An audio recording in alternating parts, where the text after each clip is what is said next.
Good day. Rogue Farmer here, coming to you live and direct from Tecolote Food Forest. It is a beautiful day. The bees are nice and active. It's early February, and I wanted to share this video. It's a really important video to me because it illustrates the succession and during that time what happens when we are doing regenerative farming on a food forest. Obviously, there's no one way to practice permaculture or agroforestry. Really, the context drives the design, the different species of plants that we're using.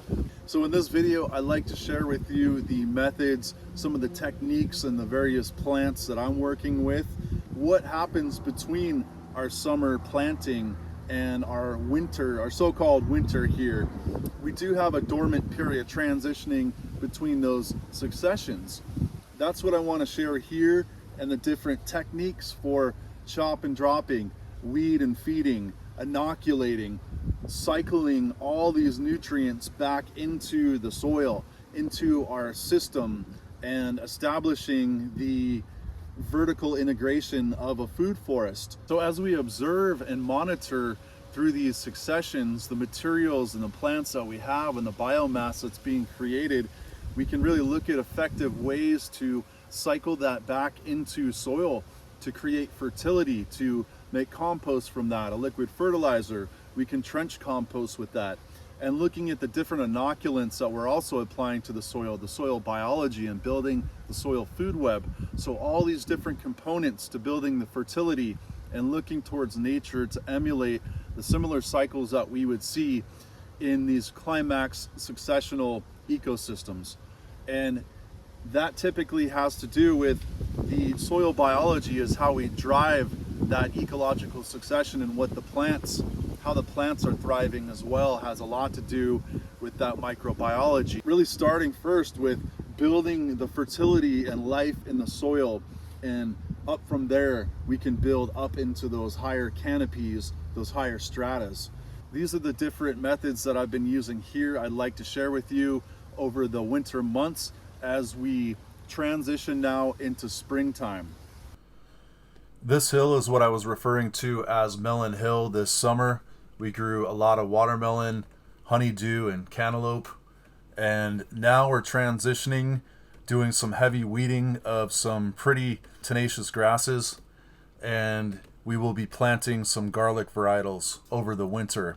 So after some thorough weeding, we've cleared some space and we're planting some rows of garlic. I have some purple Italian garlic here, some Californian softneck, and also some elephant garlic alliums to plant for our winter crops. We can grow and harvest these annual crops such as the alliums, the garlic, while we're establishing the food forest, waiting for that to evolve. You can see this hill has been heavily disturbed from weeding, and what we want to do now is seed out with our cover crop. We're using a New Zealand clover here, which is a drought-tolerant clover that works well in Southern California. And so what we want to do is establish this cover crop and outcompete the grasses and weeds. So all of that biomass from weeding is now being put down into the trench underneath these avocados, and we're doing some trench composting with all this biomass right in place under the orchard line here, this avocado line, and all of that can get cycled back into available nutrients for these avocados here. So as we fully cover the hill and establish our cover crop, we're adding a nitrogen fixer that will fix nitrogen, atmospheric nitrogen, now into the soil. As we outcompete the more tenacious grasses and weeds, we now have a protective layer for the soil biology in the topsoil as well, and will stop erosion and exposure of topsoil, while at the same time helping the holding capacity of the soil and conserving water. So this is an avocado in front of me, a Hass avocado here. And what I've been doing since I got here in March, and it's now November, is really building the soil. There was really no topsoil here to speak of. It was very compacted clay and kind of sand and clay here, no organic matter at all. And very poor soil infiltration. We had a lot of runoff, and these avocados are really in bad shape. And this one in particular was completely dead. We thought we were gonna have to just chop it down and replace it. What I did was I came in and applied a lot of compost. So we did about 3 inches of compost all along this tree line here at the bottom. And then what I did is I brought in a lot of wood chips. We did a bunch of ramial chips off of some other trees we chopped down, and composted some ramial chips and brought in a bunch of chips on top of that. So building the carbon to nitrogen ratio and really just building the topsoil. Avocados have very shallow roots, so they really like a lot of mulch and they like a lot of water frequently. Their roots don't go down super deep. They just kind of stay in a very shallow topsoil here. So hence, when we're trimming back the avocados, we just leave all those trimmings on the ground to create a nice mulch layer that will in turn cycle those nutrients back into the ground for the soil and the microorganisms. It'll help the biodiversity, the colonies of microorganisms in the soil, as well as help to feed these avocados. And so we're really pleased with the JADAM methods we've been using to build the soil, JMS, and basically bringing in that compost and mulch. It's as simple as that, really. Feeding the soil, feeding the life in the soil. In regenerative farming, agroforestry, you always want to grow extra biomass, and this is how we cycle nutrients back into the soil. We have so much of this biomass that I'm going to make some JLF, JADAM liquid fertilizer too. So we'll go down and throw this in a bucket.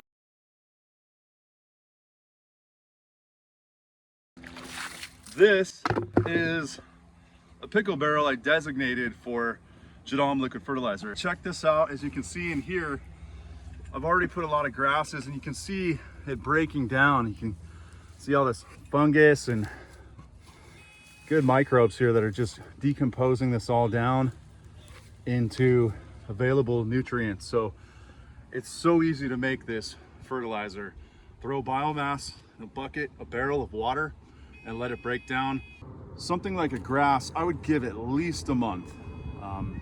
And typically what I like to do is give JLF about 6 months to fully break down into a bioavailable fertilizer that we can use. And so we just let all this decompose. I keep the lid on because sometimes you can get mosquito larvae in here, and if that's the case, you can just put a lid on it, so it doesn't have to be open to the air. You can do this anaerobically. So we're just going to add to this some of the weeds we pulled out, the grasses, and we'll just let it break down. Just from bringing in a bunch of mulch and a bunch of compost that I top dressed, along with some JADAM microbial solution, we're seeing some great results. The topsoil's building, and now we can use this as a secondary fertilizer in the fall, winter months. These avocados haven't produced the last 3 years. They're in bad shape. Some of them like dying when I got here, and they've really put on some good foliage, and hopefully we're going to see a lot of avocados next season. So we'll see. On the subject of remediation and inoculation, doing some winter and springtime preparation for the season ahead, we have this beautiful window right now in the rains. Right over this hill, we have Mission Bay right here. So we're less than a mile from the ocean. And here in San Diego, we're getting a little bit of rain. In late January, on the precipice of February, we had a bunch of rain yesterday, some today, and it stopped for now. And then we have rain tomorrow. So it's an amazing time to go spread a bunch of cover crop seeds. We're doing some tree transplanting, and along with that I'm doing a bunch of inoculation. And of course, the magic culture that we use here, that I've been covering, keeping it out of the rain for about 48 hours, and this is ready to go at its prime, is none other than JMS. A lot of biological activity going on, which is exactly what we want to see. All these bubbles, this foam has a nice, slightly musky forest smell to it. So this is an amazing inoculant that we can use for priming up, especially after it's rained. I might not even dilute this down to apply it because we have more rain coming tomorrow. So I could apply this just straight out, soak it in. I have another lime tree with a hole prepped, ready to transplant that lime tree. Whole row of citrus we're putting in, and a bunch of cover crops, some pollinator flowers. We have sunrise mimosa nitrogen fixer for underneath the canopy of avocados here, along with a lot of pollinators. We got coneflower, we have cosmos and zinnias, and sweet alyssum is a carpet. So a lot of great pollinators for the bees, establishing all of that. We have a lot of clover in here, some sorrel, nettles. So we're really just trying to cover and protect the surface. We did plant a bunch of garlic through here. So as we're developing the food forest, we wanted to get some annual crops in to start, because those are going to be our quickest harvest while we're establishing our food forest. So all of these cover crops that we're putting in are really starting from the ground up as we rise up and support these higher layers in the food forest, in the canopy, those 7 layers of the food forest, and vertically integrate as we develop this over time.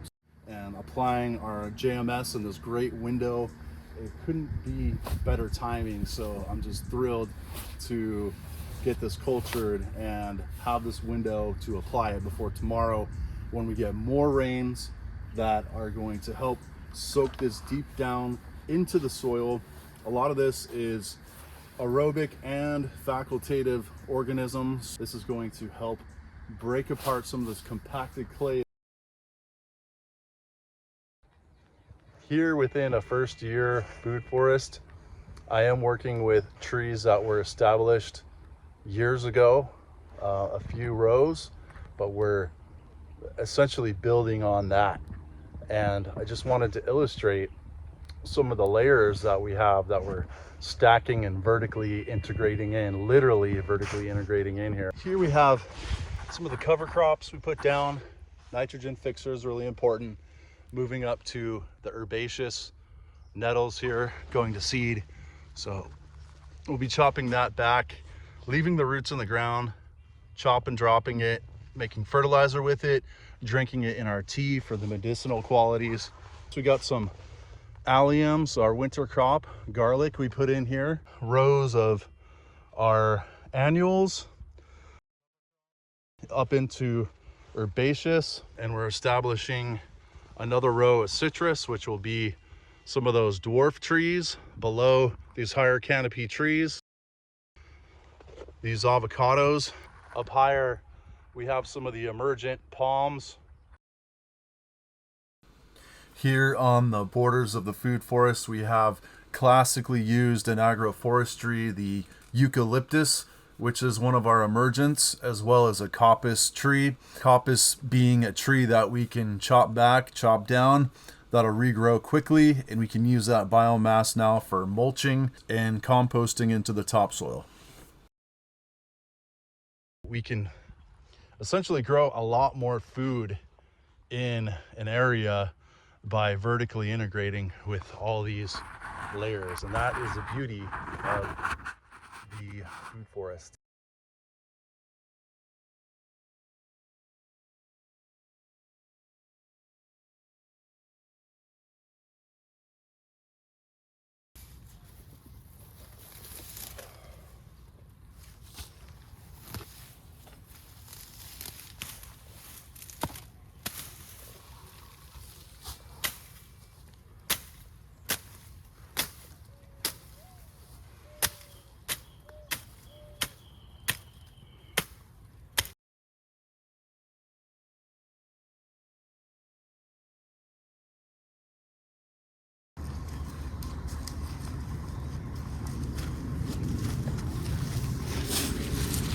Look at that beauty.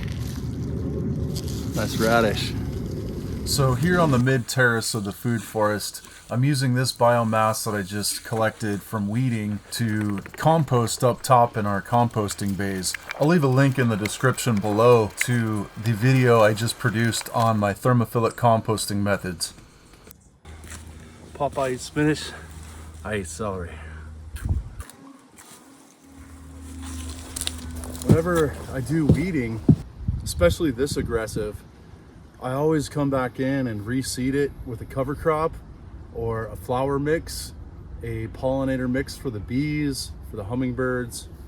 So this is very important to protect the topsoil, protect all the living soil that we've been culturing, the microorganisms in the topsoil. So we're looking to build the diversity, and I like to use many different cover crops. So obviously clover is a big one, very popular cover crop. It stays pretty low, so it takes, not much maintenance to maintain it. So that's really important too, that the cover crops you choose don't require a lot of maintenance to chop them back, and you don't want them competing with your other plants and crops that you're putting in. Anything that you're intentionally seeding in should be to outcompete these aggressive weeds that show up that we don't want. It should be to cover the soil, to potentially be fixing atmospheric nitrogen down into the soil, to create a cover crop to protect the microorganisms, to above ground bring pollinators and beneficials, predatory insects in that will help keep a balance in the ecosystem as well, in the ecology that we're building. So you can multi-stack functions below ground, above ground, and create a beautiful, aesthetically pleasing look as well. But primarily, one of the big things I'm doing is building the diversity. And I have a nice mix of flowers that I'm going to be planting. We're in late January here, so I want to broadcast these seeds before springtime while we have the wet months, and some of the seeds might lay there dormant until the rains come and activate them, but we're going to get them established in place before springtime. So we're looking to prepare for the season ahead, so we're staying one step ahead of that ecological succession in the seasons. So right here I have some Cosmos mix. I love the Cosmos, and so do the bees. They're great to have in the mix. So on the top row with these soil lockers here, I have a stagger of strawberries and blackberries on this row. So we're just going to add some flowers in between along this back row. Sweet alyssum. This is a mix of white and purple alyssum. This is a really great, beautiful flower, and it stays really low to the ground. Also brings a lot of beneficial pollinators around. The bees love it, and it's minimal to no maintenance. Stays very low to the ground, so great cover crop, the sweet alyssum here. Here's our Mexican sunflowers. So along this top row here on the back side of the terrace, this would be a good zone for a bunch of the Mexican sunflowers to grow. So here we have this Mexican sunflower that is kind of between successions. Still has some flowers on it, but this is what we're planting right here. So all along this row, we want to see more of these. And this is fixing nitrogen below ground, and above ground it has these really nice flowers for the bees. And unlike some other sunflowers, obviously this is much smaller and can just be hacked down and let it grow back. And then it also has all these seeds, so you grow a couple and you can just keep adding seeds and spreading the seeds and growing a bunch. That's what the pods look like. This one's already been harvested. I've already been casting them out. This one's about ready to pull the seeds out of here. So this one we have the blueberries along with the strawberries. Strawberries are really getting established here.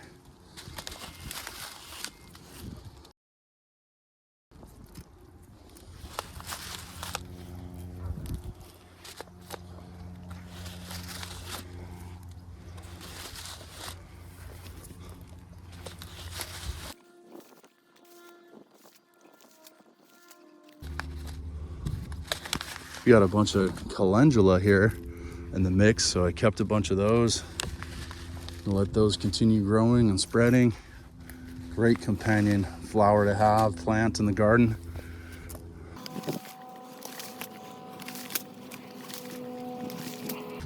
Blueberries are coming along, budding, so everything's waking up. Everything happens a lot earlier here in Southern California, Zone 10.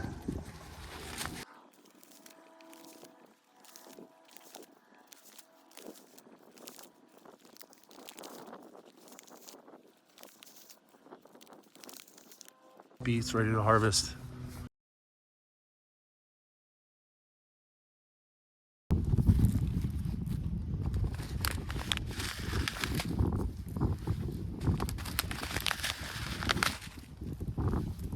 Some of the annual flowers that were planted have really put on their seed pods, and energy has subsided down into the roots. So it's a good time to come through, let some of the seeds go to pioneer for next season. But it's a good time to go through and collect from our first succession of planting. So I'm gonna collect a bunch of these seeds to further spread and continue growing these beneficial pollinators that we planted. So year one is just a great time to establish these plants. We have a bunch of marigolds here. You can see all the seed pods, so plenty of seeds to continue growing our marigolds. Whenever I get gardening or farming at a new place, is year one, I just plant a lot of flowers and let a lot of stuff go to seed, and then do my seed collecting. So I'm gonna cut all this back after I collect the seeds, and then we're gonna broadcast. We got another round of rains coming. So we just had some pretty torrential rains, caused some big flooding in San Diego, down in Ocean Beach and other places. And I'm looking at the forecast and it's showing like a week of rain, which is crazy. It's pretty rare you get that much consistent rain in San Diego. So we've had some really nice sunny days, which has been nice, you know, after having a few days of rain, and now kind of preparing for more rains. Cosmos, crazy cosmos. Gotta love the cosmos. So we're gonna get some of those in the mix here. That's what the seeds look like right there.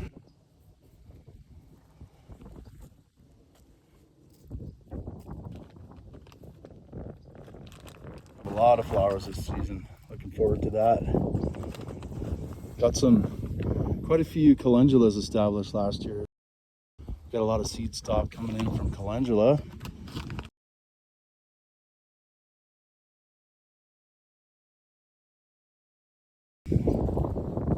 Good mix of all of it.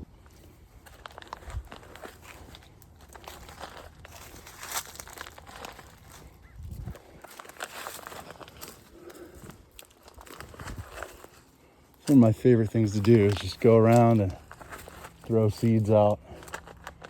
Try to envision what the season to come is going to look like. Just explosive display of flowers here. Put some in the mix between the guavas. Over here we got a little bit of bare area.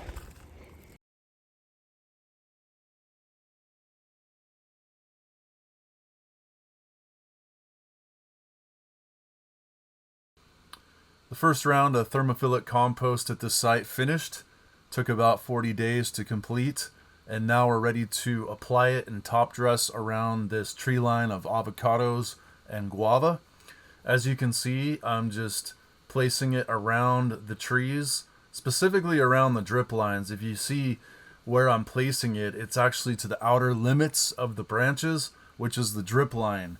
That's where the feeder roots underground are reaching to collect nutrients. So this is where we want to be placing the compost. Really, I'm going to try to cover the whole pathway but especially that drip zone under the trees is really important. Typically I do this just once a year, late winter, early spring, and that's all the compost I need to put down. In this case, there wasn't much topsoil, so I might do another application later on in the season. We'll wait and see how they respond. It is a beautiful rainy day, and the food forest is so happy. We have all these newly planted fruit trees behind me, a row of citrus here, and everything just got inoculated with several rounds of JMS between the past rains we had within the last couple weeks, as well as thermophilic compost that I made and just applied yesterday. So perfect time of year to apply this compost and these inoculations for your orchard, for your garden, your farms, and especially with the rains. So these inoculations with the rain and just staying ahead of the curve while we're at the beginning stages of trees and everything kind of waking up and coming out of that dormant state. I'm starting to see some buds on the blueberries, and nettles is up obviously by now, and we're seeing that beginning stages of spring just barely starting to show, peak above the horizon. Guava trees we put in the ground, strawberry guava, lemon guava, we have some pineapple guava, a couple of white guava here.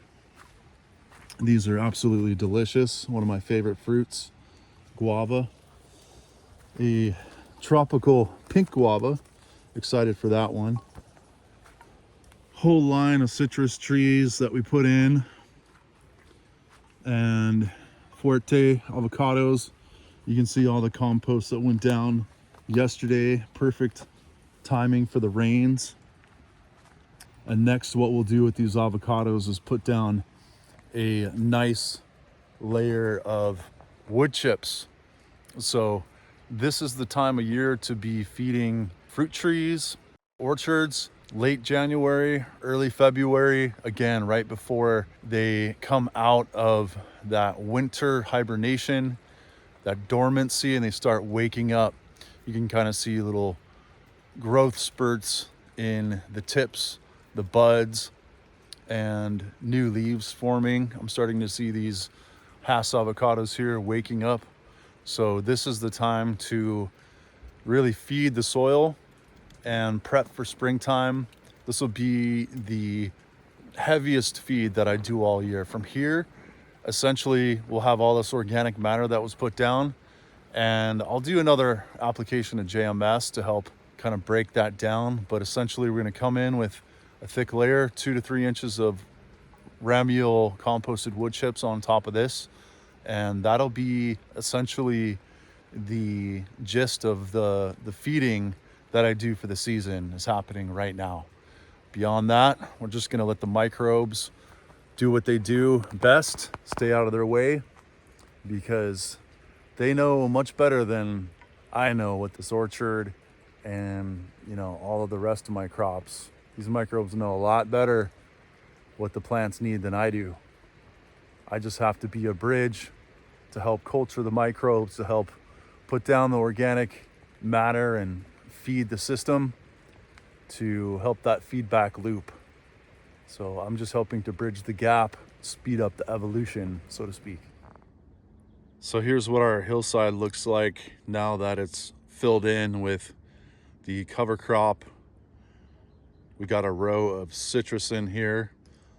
Look for a video on the planting situation soon, the design and what we're growing here.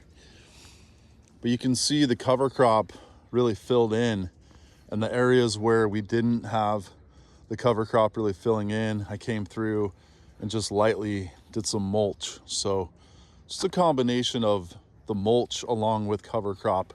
Here in the pathway in this orchard row of guava and avocados, we did really heavy mulch here.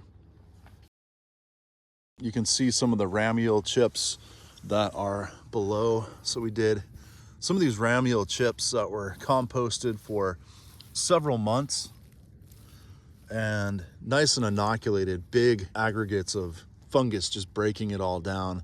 And then we did this monkey hair mulch here, which is essentially palm trees chopped up. Makes a great mulch top layer, and have a lot of that available. So here's what it's looking like now that we put down about 4 inches of mulch, the ramial chips, along with the monkey hair, and that went on top of our compost that we made here from food scraps and weeds primarily. I did add a little bit of seaweed in there, but we've heavily mulched and cover cropped the hillside. You can see the transformation just in a couple of months here. And this nettles has gone to seed, so we'll spread the seeds, and we're gonna chop this back very soon. I'm gonna harvest the nettles for tea, and I might compost some of that as well. Nettles makes a really great compost, a material for compost. It's great in the liquid fertilizers as well. But you can see the nettle patch really grew nicely.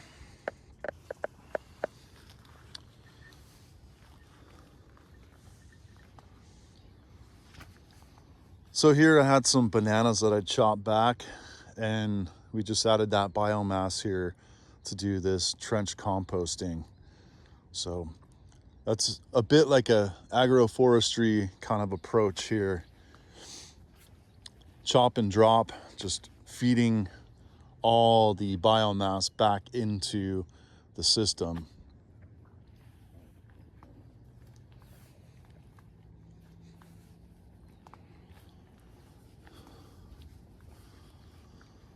So all our cover crop here has grown in.